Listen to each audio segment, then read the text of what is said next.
Hello everyone, आज हम पढ़ेंगे simple past tense. Simple past tense कैसे होता है, कैसे इसके सेंटेंस आप फॉर्मेट करते हो। पास्ट की स्टोरी सुनाने के लिए और जो हो गया है वो बताने के लिए हम यूज़ करते हैं सिंपल पास्ट टेंस का। जैसे मैं उसके घर गई थी, मैंने अपनी मम्मी की हेल्प की, उसने मुझसे पैसे उधार लिए थे। तो ये सारे सेंटेंसेस हैं उन एक्शंस के बारे में जो एक्शंस हो चुकी है या वो काम जो कंप्लीट हो गए हैं, अब उनका कोई मतलब नहीं है, लेकिन हम सिर्फ उसकी बातें कर रहे हैं। तो ऐसे में हम यूज़ करते हैं इन सेंटेंसेस के लिए सिंपल पास्ट टेंस का। Hello everyone, I am Sheetal Tomar. Welcome to my YouTube channel elite English academy. अगर आपने अभी तक इस चैनल को सब्सक्राइब नहीं किया है तो इस चैनल को सबसे पहले सब्सक्राइब करें, ज़्यादा से ज़्यादा लोगों तक इसके लिंक को शेयर करें। अगर आप इंग्लिश में फ्लुएंट होना चाहते हैं, बहुत ही लो लेवल से या बहुत ही बेसिक से इंग्लिश सीखना चाहते हैं, तो ये प्लेटफॉर्म सिर्फ आपके लिए है। चलिए आज हम स्टार्ट करते हैं सिंपल पास्ट टेंस को। इसके पहले के टेंसेस के वीडियोस मैं अपलोड कर चुकी हूँ। अगर आपने वो वीडियोस नहीं देखे हैं तो आपको इस वीडियो के बाद में वो वीडियोस भी देखने हैं। जितने भी सेंटेंसेस मैंने आपको इन वीडियोस में बताए हैं, सारे सेंटेंसेस की आपको प्रैक्टिस करना है। प्रैक्टिस करना दैट मीन्स सिर्फ लिखना या वीडियोस देखना नहीं है, आपको बोलना है। आप यहाँ पर एक लैंग्वेज सीखने के लिए आए हैं। जब आपने हिंदी सीखी थी तो ग्रामर नहीं पढ़ा था, या फिर आपने अपने माइंड में सेंटेंस का फॉर्मेशन करके फिर नहीं बोला था। पानी चाहिए तो कहा था कि पानी चाहिए, भूख लगी है तो हमने बोला था कि मुझे खाना खाना है। जब हमने हिंदी बोलते टाइम ज़्यादा स्ट्रेस नहीं लिया, ज़्यादा सेंटेंसेस को माइंड पर लेकर सीखा नहीं, या उसके लिए स्पेशली कोई क्लास लगा कर नहीं सीखी, क्योंकि एक लैंग्वेज है, ये बोलने से आती है।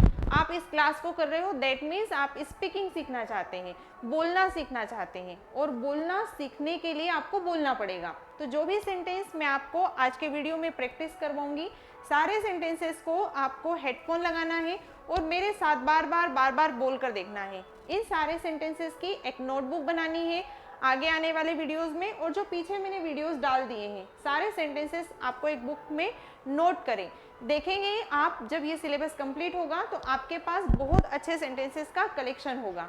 तो और ये वैसे सेंटेंसेस मैं यूज़ कर रही हूँ जो आप कहीं ना कहीं डेली लाइफ में यूज़ करते हो, कर चुके हो, लेकिन आपने यूज़ सिर्फ किया है उनको हिंदी में। इंग्लिश में कभी हमने बोलने का ट्राई किया ही नहीं, क्योंकि इतना दिमाग चलाया ही नहीं कि इसको सीखना है।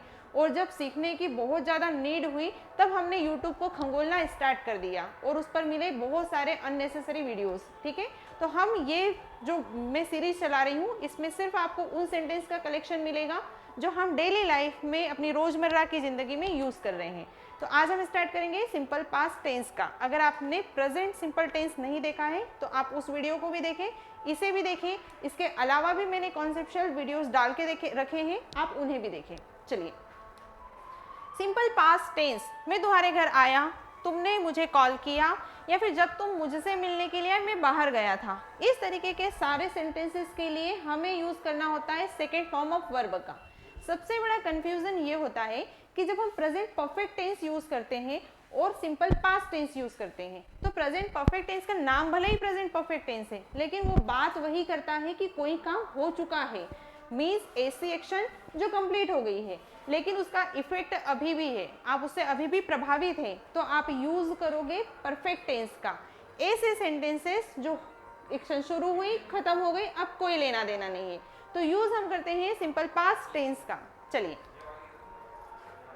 सिंपल पास्ट टेंस सबसे पहले तो डेफिनेशन कहीं बतानी नहीं होती है, लेकिन पता होना चाहिए।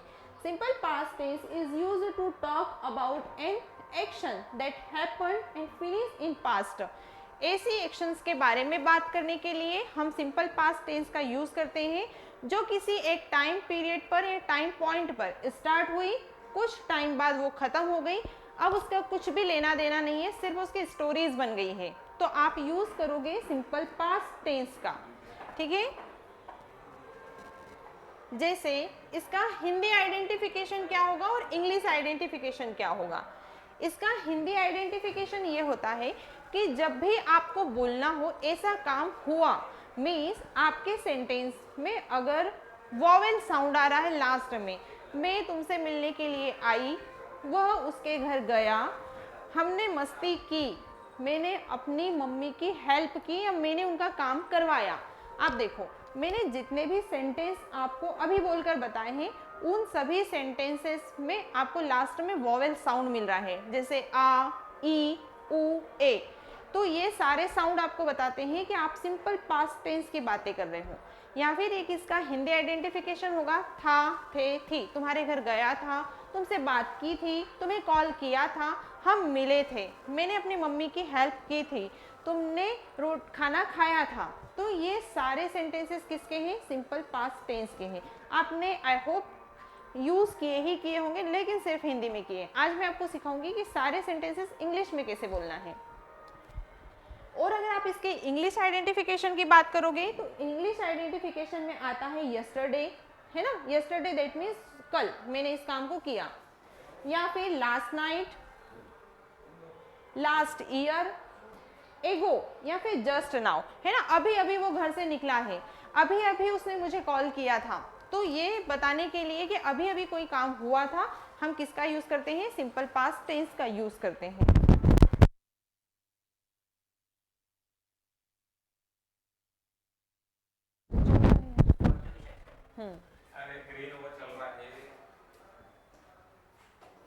चलिए, next is structure. Structure is the most important part of any sentence. अगर आपको किसी चीज का स्ट्रक्चर नहीं पता है, जैसे घर तो बनाना है लेकिन ये नहीं पता है कि ईंट लगेगी, सीमेंट लगेगी या सरिया लगेगा, तब तक आप घर नहीं बना पाओगे। खाना बनाना है पर ये नहीं पता है कि आटा भी चाहिए होगा, दाल भी चाहिए होगी, नमक भी चाहिए होगा, तो खाना नहीं बनेगा। वैसे ही सेंटेंस तो बनाना है पर ये नहीं पता है कि स्ट्रक्चर क्या होगा, तो सेंटेंस नहीं बन पाएगा, क्योंकि स्ट्रक्चर चेंज होता है अकॉर्डिंग टू योर सेंटेंस, कि आपका सेंटेंस कौन से टाइम का है। आप प्रेजेंट का यूज कर रहे हो, दूसरा स्ट्रक्चर यूज होगा, पास्ट स्ट्रक्चर चेंज हो जाएगा, फ्यूचर में चले गए स्ट्रक्चर चेंज हो गया, है ना। तो टाइम के अकॉर्डिंग सेंटेंसेस के स्ट्रक्चर चेंज होते हैं। तो हमें पता होना चाहिए कि हमें कौन से फॉर्मेट में कौन से टाइम के लिए सेंटेंसेस बनाने हैं, तो कौन सा स्ट्रक्चर यूज करना है। चलिए, डोंट वरी, इतना लोड लेने की जरूरत नहीं है, मैं आपको सारी चीजें यहाँ पर बिल्कुल बेसिक से सिखाऊंगी। पास्ट की बातें करने के लिए हम यूज करते हैं सेकेंड फॉर्म ऑफ वर्ब का।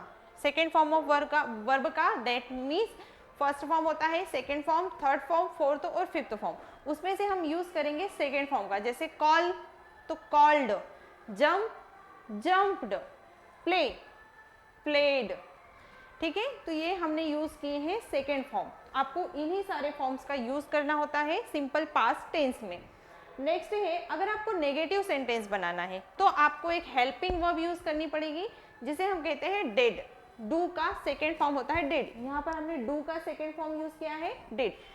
हेल्पिंग वर्ब यूज करने के बाद में आपको यूज करना है first form of verb, means main verb का फर्स्ट फॉर्म और हेल्पिंग वर्ब का डेड। जैसे उसने मुझे कॉल किया, शी कॉल्ड मी। उसने मुझे कॉल नहीं किया, शी डिड नॉट कॉल मी। क्या उसने मुझे कॉल किया? डिड शी कॉल मी, ठीक है। क्या उसने मुझे कॉल किया? डिड शी कॉल मी। उसने मुझे क्यों कॉल किया? व्हाई डिड शी कॉल मी। तो यहाँ पर हमने सिर्फ जब अफर्मेटिव सेंटेंस बनाया है तब हमने यूज किया है कॉल्ड का सेकेंड फॉर्म ऑफ वर्ब का, मेन वर्ब का सेकेंड फॉर्म। लेकिन डिड लगाने के बाद में हमने सभी सेंटेंसेस में यूज किया है first form of main verb. चलिए, और ज्यादा कंफ्यूजन इंटेरोगेटिव सेंटेंस और डब्ल्यू सेंटेंसेस में होना नहीं है। डिड अगर पहले आ रहा है सेंटेंस, जैसे डिड शी कॉल मी, क्या उसने मुझे कॉल किया? Did she go to your home, क्या वो तुम्हारे घर आई, है ना। डिड शी हेल्प यू, क्या उसने तुम्हारी मदद की। तो हमने हाँ या ना में आंसर मिलेगा। हाँ उसने मेरी मदद की, हाँ वो मेरे घर आई, हाँ उसने मुझे कॉल किया, नहीं वो तुम्हारे साथ नहीं गई। लेकिन अगर आपको अब रीजन पूछना है कि क्यों उसने कॉल किया, क्यों तुम्हारी हेल्प की, क्यों तुम्हारे साथ में घर में गई, तो ये सभी सेंटेंसेस आपको बताएंगे विथ रीजन आंसर। और ये सेंटेंसेस आपको बताते हैं आंसर सिर्फ यस और नो में। जैसे ये छोटे भैया हैं और ये बड़े, इन्हें विथ रीजन आंसर चाहिए, है ना। छोटे भाई को तो ये बोलते हाँ हाँ ठीक है मैं जा रही हूँ बाहर, लेकिन अब बड़े भैया आ गए तो उनको आंसर चाहिए, तो हाँ या ना में भी, और उस हाँ या ना का रीजन भी कि ऐसा हुआ है, अब क्यों हुआ है। जैसे मैं बाहर गई, किसके साथ गई वो भी बताना पड़ेगा, कौन से टाइम पर गई, क्यों गई, ये सारी एक्सप्लेनेशन जब देनी होती है तब हम यूज करते हैं WH सेंटेंसेस का, अदरवाइज यस और नो के आंसर के लिए हम यूज करते हैं सिंपली इंटेरोगेटिव सेंटेंसेस का। ठीक है, चलिए अब आपको करनी है प्रैक्टिस। आई होप आपको स्ट्रक्चर अच्छे से समझ में आया होगा, आपने स्ट्रक्चर अच्छे से पढ़ लिया है, आपको स्ट्रक्चर में कोई प्रॉब्लम नहीं है। अब हम इन सेंटेंसेस की प्रैक्टिस करेंगे, है ना। मैंने ऐसे सेंटेंसेस आपके लिए सिलेक्ट किए हैं जो आप यूज करते ही करते हो, है ना। अगर मुझे कहना है कि अरे उस दिन ना मुझे पेट में दर्द हो रहा था, या फिर मैं डॉक्टर के पास नहीं जाना चाहती थी, दर्द तो मुझे हो रहा था, उसको लग तो गई थी पर वो नहीं चाहता था कि वो डॉक्टर को दिखाए, तो इस तरीके से आपने कभी ना कभी ये सेंटेंस जरूर बोला होगा। जैसे वो डेंटिस्ट के पास नहीं जाना चाहता था जबकि उसके दांत में दर्द था। ठीक है, आप बोल रहे हो कि वो ना डेंटिस्ट के पास नहीं जाना चाहता था, लेकिन दर्द तो उसको था, आपको पता चल रहा था कि इसको दर्द हो रहा है पर ये जाना नहीं चाहता है। तो कैसे बनाएंगे इस सेंटेंस को, चलिए आपको भी पहले बनाना है फिर मेरा सेंटेंस देखें। He did not want to go to the doctor, go to the dentist। ठीक है, he did not want to go to the dentist, वो डॉक्टर के पास, डेंटिस्ट के पास नहीं जाना चाहता था, जबकि उसको दर्द था। तो क्या लिखेंगे, दो, हालांकि या जबकि, जो भी आप बोलें, दो, मैं नीचे लिख रही हूं, he had toothache। ठीक है, he had toothache, उसको दांत में दर्द था। तो क्या लिखेंगे, टीथ जो होता है ना वो प्लूरल फॉर्म होता है, बहुत सारे दांत तो टीथ, एक दांत तो टूथ, एक में दर्द था तो हमने टूथ लिखा है। अब इस सेंटेंस को आप प्रैक्टिस करें मेरे साथ में, सर्कल के साथ में। जैसे he did not want to go to the dentist though he had toothache, मतलब उसको दर्द था पर वो जाना नहीं चाहता था। अब इस सेंटेंस को थोड़ा सा आप और फ्लुएंसी के साथ बोलना चाहें तो आप ऐसे बोल सकते हो, he didn't want to go to the dentist though he had toothache, जाना नहीं चाहता था, toothache उसको था। तो ये सेंटेंस आप बार बार बोले और प्रैक्टिस करें। नेक्स्ट सेंटेंस है, आपने मेरा साथ क्यों नहीं दिया। आप बोलते हो ना कभी कभी, अरे तुमने मुझे सपोर्ट नहीं किया, सपोर्ट नहीं किया दैट मीन्स आपका साथ नहीं दिया है। तो कैसे लिखेंगे, तुमने मेरा साथ क्यों नहीं दिया, आपने मेरा साथ क्यों नहीं दिया। Why didn't you stand by me। तो क्या लिखेंगे, why didn't you stand by me। फिर से बोले, why didn't you stand by me, तुमने मेरा साथ क्यों नहीं दिया। जब आप बार बार बोलोगे तो आपको बहुत अच्छा लगेगा और सेंटेंस आपको आ जाएंगे। फिर आपको अगर किसी को बोलना है कि मुझे पता है तुमने उस टाइम पे मेरा सपोर्ट नहीं किया था, या फिर तुमने क्यों नहीं सपोर्ट किया था मेरा उस टाइम पे, तो बोलो why didn't you stand by me, है ना, तुम मेरे साथ क्यों नहीं खड़े हुए थे या मेरा सपोर्ट क्यों नहीं किया था। चलिए नेक्स्ट सेंटेंस है, वो दोनों एक साल पहले ही अलग हो गए थे। या फिर आपको बोलना हो कि उसने जो किया वो मेरी जिम्मेदारी नहीं, बोलते ना, उसने जो भी किया मैंने सबका ठेका नहीं लेके रखा है, तो वैसे ही मेरी रिस्पॉन्सिबिलिटी नहीं है, मतलब आपने ठेका नहीं लेके रखा है उसका। पहले हम यूज करेंगे, पहले हम ट्रांसलेट करेंगे, वो दोनों एक साल पहले ही अलग हो गए थे। तो कैसे यूज करेंगे, दे split up a year ago। ठीक है, वो दोनों एक साल पहले ही अलग हो गए थे। They split up a year ago। They split up, they split up, they split up, ऐसे बार बार बोलकर देखें। They split up a year ago, वो एक साल पहले ही दोनों अलग हो गए थे। Split up का मतलब होता है अलग हो जाना। उसने जो किया मेरी जिम्मेदारी नहीं है। ठीक है, मतलब मैं रिस्पॉन्सिबल नहीं हूं, मैंने नहीं ठेका लेके रखा है कि उसने क्या किया है। तो क्या बोलेंगे हम, आई एम नॉट रिस्पॉन्सिबल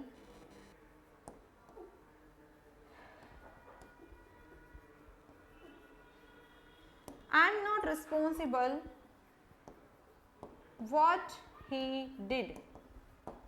ठीक है, I am not responsible what he did, जो उसने किया उसका मैंने ठेका नहीं लिया है, या जो उसने किया उसके लिए मैं रिस्पॉन्सिबल, मैं जिम्मेदार नहीं हूं। तो क्या बोलेंगे, I am not responsible for what he did, जो उसने किया उसके लिए मैं रिस्पॉन्सिबल नहीं हूं। चलिए नेक्स्ट सेंटेंस है मैं कल जल्दी सो गया था, क्या उसने इस बारे में कुछ कहा?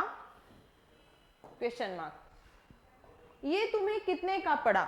चलिए इस सेंटेंस को आप एक बार, मैं आपको 5 सेकेंड का टाइम देती हूँ, एक बार अपने मन में रिकॉल कीजिए कि क्या हो सकते हैं और ट्रांसलेशन देखिए। मैं कल जल्दी सो गया था, तो क्या लिखेंगे? I slept. स्लीप का सेकेंड फॉर्म होता है slept.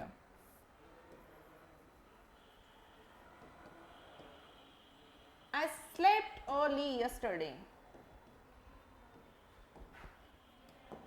I slept early yesterday, है ना? किसी को बोलना अरे यार तुमने कॉल किया था पर मैं तो जल्दी सो गया था। You called me but I slept yesterday. I slept early yesterday. मैं कल जल्दी सो गया था। क्या उसने इस बारे में कुछ कहा? आप बोल रहे क्या उसने कुछ बोला तुमसे इस बारे में, तो क्या आप कहेंगे? Did she say anything about it?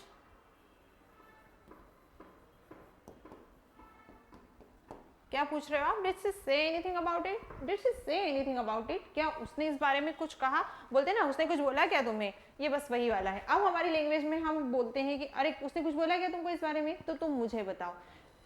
अगर इसको इंग्लिश में बोलना हो तो बोलेंगे Did she say anything about it? क्या उसने कुछ बोला है? बार बार बोलेंगे। ये तुम्हें कितने का पड़ा? अब अगर मैंने कोई ड्रेस खरीदी है या मैंने कुछ भी खरीदा है, जैसे मैंने वॉच खरीदी है, आप मुझे बोल रहे हो कितने की पड़ी आपको ये वॉच, मतलब कितने में तुम्हें मिला है, ठीक है? तो क्या बोलोगे?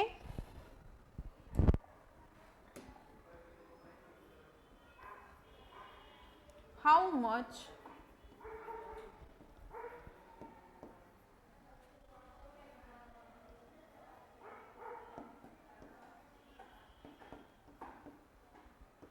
How much did it cost to you? How much did it cost to you, यह तुम्हें कितने में पड़ा है, तो क्या बोलेंगे?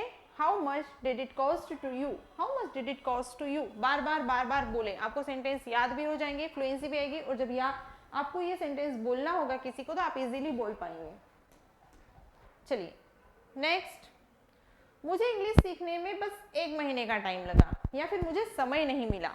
दोनों ही सेंटेंस आपने कभी ना कभी बोले होंगे कि अरे वो काम तो मैं बहुत, आप कोई भी काम इसमें ऐड कर सकते हो कि अरे वो काम तो मैं बहुत जल्दी सीख गई थी, बस मुझे तो 15 दिन या मुझे 10 दिन या मुझे बस 1 महीना लगा, या तो मैं 1 दिन में सीख गई थी। इस तरीके के सेंटेंस आप बोलते हो, है ना? तो इसको ट्रांसलेट करो कि मुझे इंग्लिश सीखने में बस 1 महीने का टाइम, 1 सेकेंड, मुझे इंग्लिश सीखने में सिर्फ 1 महीने का टाइम लगा।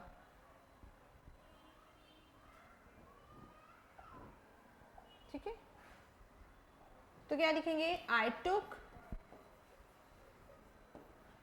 टेक का हम यूज करते हैं, मतलब मैंने इतना टाइम लिया है ना, तो टेक किया है, तो टेक का हम सेकेंड फॉर्म यूज करेंगे जो होता है टुक। तो क्या लिखेंगे? आई टुक, या फिर it took me a month, आप 1 मंथ भी लिख सकते हो अपने according. It took me a month to learn English.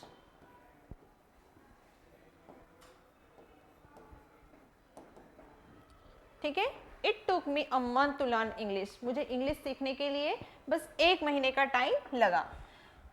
मुझे समय नहीं मिला, बोलते अरे यार टाइम नहीं मिला, नहीं तो तुम्हारा काम मैं जरूर कर देती, तो क्या लिखेंगे? मुझे समय नहीं मिला, I didn't get time. I didn't get time, मुझे टाइम नहीं मिला या मुझे समय नहीं मिला, आई डिडंट गेट टाइम। चलिए, मैं फ्लोर पर गिर गई, या फिर आपको बोलना हो कि दरवाजा किसने बजाया, दरवाजा किसने खटखटाया, नॉक किसने किया, उसने सब खराब कर दिया। ये सेंटेंस 5 सेकेंड में आप ट्रांसलेट करें, फिर मैं बताती हूँ। मैं फ्लोर पर गिर गई का मतलब होता है कि आपने फेल डाउन का यूज हम करते हैं ना, फॉल डाउन, उसका सेकेंड फॉर्म यूज करेंगे जो फेल डाउन होगा। तो क्या लिखेंगे? I fell down on the floor. I fell down on the floor. मैं जमीन पर गिर गई या फिर मैं नीचे गिर गई, फ्लोर पर गिर गई। दरवाजा किसने खटखटाया? Who, किसने मतलब कौन दरवाजा बजाया, किसने बजाया? हु। हम दरवाजा बजाने के लिए यूज करते हैं नॉक का, ठीक है। Who knocked the door, who knocked the door, किसने दरवाजा बजाया। फिर है उसने सब खराब कर दिया। बोलते हो ना आपकी, अरे मैं बहुत अच्छे से अपना काम कर रही थी, बस उसने थोड़ा सा गड़बड़ किया और सब कुछ खराब कर दिया। शी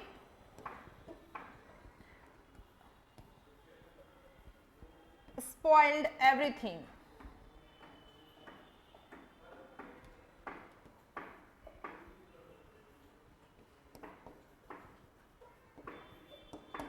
she spoiled everything, उसने सब कुछ खराब कर दिया। या फिर आप बोलोगे she destroyed everything, she destroyed everything, उसने सब कुछ खराब कर दिया। या फिर आप बोल सकते हो she screwed everything, इसका मतलब भी यही होता है कि उसने सब कुछ खराब कर दिया।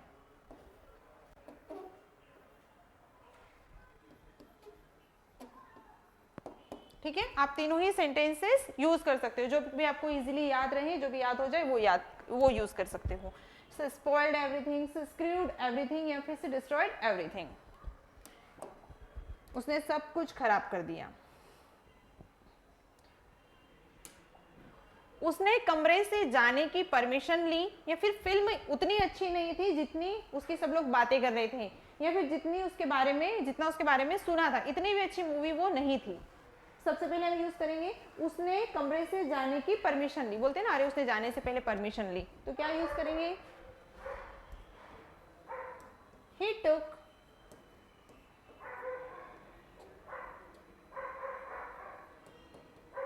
permission for leaving room, उसने रूम से जाने की, रूम छोड़ने की परमिशन ली। He took permission for leaving room, उसने रूम से जाने के लिए परमिशन ली। फिर नेक्स्ट है फिल्म उतनी अच्छी नहीं थी जितना सब उसके बारे में बात कर रहे थे, या फिर जितना उसके बारे में बोलते हैं, अरे यहाँ का खाना उतना भी अच्छा नहीं है जितना इसके बारे में सुना था, या वो ये जगह उतनी भी अच्छी नहीं है जितनी इसके बारे में बातें हो रही थी, इसके बारे में बातें होती है नॉर्मली, इतना भी अच्छा ये प्लेस नहीं है। तो कैसे इसको बताएंगे हम कि फिल्म उतनी भी अच्छी नहीं थी जितनी उसके बारे में बातें हो रही थी। The movie didn't live up to the hype, ठीक है, क्या लिखेंगे? The movie didn't live up to the hype, means इतनी भी अच्छी नहीं थी। लाइव अप का मतलब होता है बहुत ज्यादा ऊंचाई पर, इतनी भी अच्छी नहीं थी जितनी वो बातें कर रही थी, है ना, इतनी अच्छी नहीं जितना हाइप पर उसकी बातें हो रही थी, इतनी अच्छी नहीं थी। आप इन सेंटेंसेस को और भी तरीके से बोल सकते हो, ये होटल उतना भी अच्छा नहीं है जितना मैंने इसके बारे में सुना था, या फिर यह प्लेस उतनी भी अच्छी नहीं है जितनी इसके बारे में बातें होती है नॉर्मली। इन सेंटेंसेस को आप मुझे ट्रांसलेट करके कमेंट बॉक्स में कमेंट कीजिए, ठीक है। चलिए,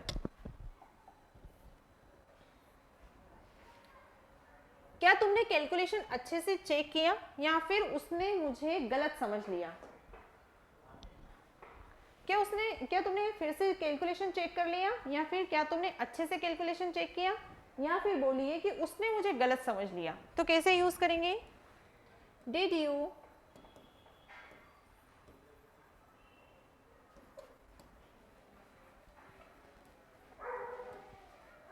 डबल चेक द कैलकुलेशन, या फिर double check the figure?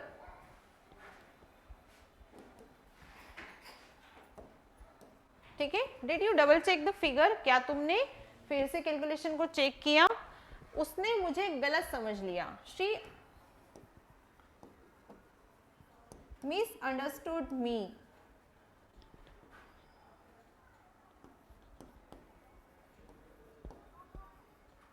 C misunderstood me. Misunderstanding का मतलब होता है गलतफहमी हो जाना, है ना, मिसअंडरस्टूड गलत समझ लिया, शी मिसअंडरस्टूड टू मी, उसने मुझे गलत समझ लिया। चलें, ये तो थे सेंटेंसेस जिनको हमने ट्रांसलेट किया। अब आपको करना है कि इन सेंटेंसेस के आपको नोट्स बनाना है। आपको बार बार वीडियो देख के मेरे साथ में जिस तरीके से मैंने बार बार रिपीट करके सेंटेंसेस बोले हैं वैसे ही आपको भी सेंटेंसेस बोलना है और इनकी प्रैक्टिस करना है। एक स्टोरी मैं आपको बता रही हूँ। इस स्टोरी को सबसे पहले, ये स्टोरी जो है वो है सिंपल पास्ट टेंस की। जैसे यस्टरडे, यस्टरडे से ही स्टार्ट हो रही है, मतलब समझ में ही आ रहा है कि कल की बातें हम कर रहे हैं। Yesterday a small boy named Aryan walk to the park near his house. अब यहाँ पर लिखा है वॉक्ड, वॉक्ड है सेकेंड फॉर्म ऑफ वर्ब, कि एक छोटा सा बच्चा जिसका नाम क्या था, आर्यन था, वो अपने घर के पास वाले पार्क में जा रहा था या वॉक कर रहा था। The weather was cloudy and cool, जो मौसम था वो बादलों वाला था, बादलों से घिरा था और ठंडा था।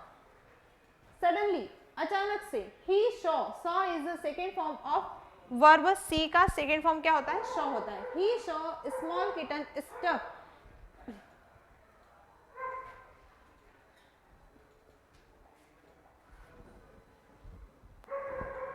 Small kitten stuck on the high tree branch, और उसने अचानक से देखा कि एक छोटा सा किटन पेड़ की ऊंचाई पर किसी शाखा पर फंस गया है। स्टक होना मीन्स फंस जाना। The kitten cried, cried cry का सेकेंड फॉर्म है। The kitten cried loudly because it was scared, है ना, किटन बहुत जोर जोर से रो रहा था क्योंकि वो बहुत डरा हुआ था। आर्यन फेल्ट, फील का सेकेंड फॉर्म होता है felt. Aryan felt sorry for the little animal, Aryan को बहुत बुरा फील हुआ एक छोटे से एनिमल के लिए। He looked, second form of verb again. He looked around for help but no one was there. उसने आसपास देखा किसी को मदद के लिए, लेकिन वहां पर कोई भी नहीं था। So he decided, decided is the second form of decide. He decided to help the kitten himself. फिर उसने सोचा कि मुझे खुद से ही इसकी हेल्प करूंगा, है ना, या मुझे इससे खुद से ही इसकी हेल्प करनी चाहिए। He slowly climbed. Climbed is the second form of climb. He slowly climbed the tree. वो धीरे से पेड़ के ऊपर चढ़ा। He raised, second form of verb again, the branch and caught the kitten gently. वो धीरे से पेड़ पर चढ़ा और उसने किटन को पकड़ा। जेंटली मीन्स होता है कि आराम से पकड़ा, प्यार से पकड़ा, ठीक है, उसने किटन को प्यार से पकड़ लिया। देन फिर he came down carefully, और फिर वो धीरे से नीचे उतर आया, ये धीरे से नीचे आ गया। Came is the second form of come. The kitten jumped out of his arm and dropped happily. Kitten था वो उसके आर्म से, उसके हाथ से उसने जंप कर दिया और वो बहुत ज्यादा खुश था, खुश लग रहा था। Aryan returned home and told his mother about his adventure. Aryan वापस घर आया। returned is the second form of return. Aryan फिर अपने घर आया और उसने अपनी मम्मा से इस सारे जो भी इंसिडेंट हुआ था उसके बारे में बताया। His mother smiled, उसकी मम्मा मुस्कुराई, smiled is the second form of smile, and gave him a big hug for his bravery, और उसे उसकी बहादुरी के लिए एक हग किया। ठीक है, तो ये स्टोरी पूरी तरीके से बेस्ड थी सिंपल पास्ट टेंस पर। इसी तरीके से आपको अपनी स्टोरी बनानी है। आप एक नोटबुक लें और आपने कल जो जो भी काम किया, जैसे मैं कल सुबह जल्दी उठ गई थी, तो आप जल्दी उठ गई थी, आपने ये काम कल किया था, आप उसको नोटबुक में लिखें कि कल मैं जल्दी उठ गई थी, फिर मैंने देखा कि आज सब्जी नहीं है, फिर मैं मार्केट गई, सब्जी खरीद के लाई, मैंने खाना बनाया, रेडी होकर मैं कॉलेज गई, वहाँ पर मैंने पढ़ाई की, अपने दोस्तों से मिली और मैं बाहर घूमने के लिए गई, शॉपिंग करने के लिए गई, मैं वापस अपने घर आई। इस तरीके से आपने जो भी कल अपने दिन में काम किया है, जो भी आपका डे था यस्टरडे, उसको आपको एक नोटबुक में एक्सप्लेन करना है और बोल के देखना है, सोच कर देखना है कि आपने कल क्या क्या किया। इससे आपको बहुत सारी वर्ब याद होगी, जो भी आपने काम किए हैं उनकी वर्ब आपको याद हो जाएगी। सेकेंडली, आप जब इसकी प्रैक्टिस करेंगे तो आपको सेकेंड फॉर्म ऑफ वर्ब और डेट के साथ में फर्स्ट फॉर्म ऑफ वर्ब का यूज क्लियर हो जाएगा। ठीक है, तो कीप लर्निंग, इसी के साथ मेरे साथ बने रहिए। इसी तरीके से मैं आपको डेली कुछ टेंसेस के वीडियोस या फिर स्पीकिंग के वीडियोस, वोकेबलरी के वीडियोस, इडियम, फ्रेजेस, सारा सिलेबस यहाँ पर कंप्लीट करवाऊंगी। इस लिंक को ज़्यादा से ज़्यादा लोगों तक शेयर करें, चैनल को सब्सक्राइब करें and keep learning, keep watching. Thank you.